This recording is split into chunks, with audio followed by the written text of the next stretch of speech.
الحمدللہ رب العالمین والصلاة والسلام علی سید المرسلین اما بعد۔ ایک بہن سوال کرتی ہیں کہ میرے پاس ایسے اوراق ہوتے ہیں جن پہ قرآن پاک کی آیتیں لکھی ہوتی ہیں، جب مجھے ان اوراق کی ضرورت نہ رہے تو میں ان اوراق کے بارے میں کیا کروں؟ تو گزارش یہ ہے کہ اس بارے میں ایک روایت آپ کے سامنے رکھنا چاہوں گا جسے امام بخاری رحمہ اللہ مشہور و معروف صحابی جناب انس ابن مالک رضی اللہ تعالیٰ عنہ سے روایت کرتے ہیں۔ انس ابن مالک کہتے ہیں کہ جناب عثمان رضی اللہ عنہ نے اپنے زمانے میں قرآن پاک کے وہ اوراق جن کی ضرورت نہیں تھی ان کے بارے میں حکم دیا تھا کہ انہیں آگ لگا دی جائے، انہیں جلا دیا جائے،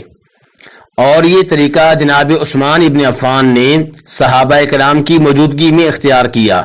لیکن آج کے زمانے میں کئی لوگوں نے یہ بات مشہور کر دی ہے کہ یہ قرآن پاک کی بے ادبی ہے، حالانکہ جس طریقے کو صحابہ کرام نے اختیار کیا وہ کبھی بھی بے ادبی نہیں ہو سکتا۔ لیکن بہرحال یہ بات مشہور کر دی گئی ہے، اس لیے یہ طریقہ اختیار کرنے سے اجتناب کیا جائے، گریز کیا جائے، اگرچہ یہ صحابہ کرام کا طریقہ ہے رضوان اللہ علیہم اجمعین۔ دوسرا طریقہ یہ ہے جو آج کے زمانے میں آپ اختیار کر سکتے ہیں، وہ یہ ہے کہ قرآن پاک کے اوراق کو کسی مناسب جگہ میں دفن کر دیا جائے، اور اگر آپ اس کی طاقت نہیں رکھتے تو ایسے لوگوں کے حوالے کر دیں جو لوگ قرآن پاک کے اوراق کو محفوظ کرنے کا اہتمام کرتے ہیں، اس کا بندوبست کرتے ہیں، تو وہ لوگ ان اوراق کو کسی مناسب جگہ میں دفن کر دیں گے۔ تیسرا طریقہ یہ ہوتا ہے کہ ان اوراق کو کسی ایسی جگہ پہنچا دیا جائے